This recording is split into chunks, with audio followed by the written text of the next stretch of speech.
మనం ఈరోజు అటుకుల పిండితోటి హల్వా చేసుకుంటున్నాము. దీనికి కావాల్సిన పదార్థాలు అటుకులు, కిస్మిస్, ఇలాయచి, నెయ్యి, బాదము, కుంకుమ పువ్వు, జీడిపప్పు, పంచదార. ఇవి కావాల్సిన పదార్థాలు.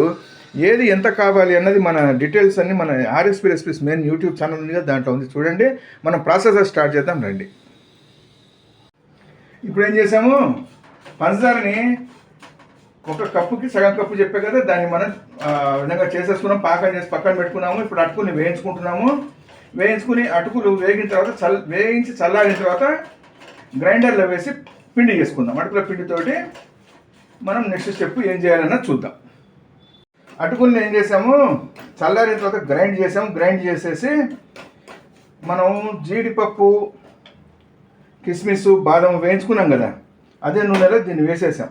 అటుకుల పిండిని వేసి వేయించుకుంటున్నాము. కొద్దిగా నూనె మన నెయ్యిని వదులుతుంది. అది వదిలే టైంలో నీళ్ళని వేద్దాం.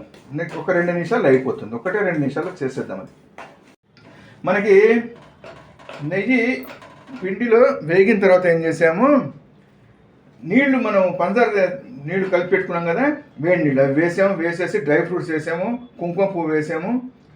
1 నిమిషాల్లో మనకి అది గట్టి పడిపోతుంది.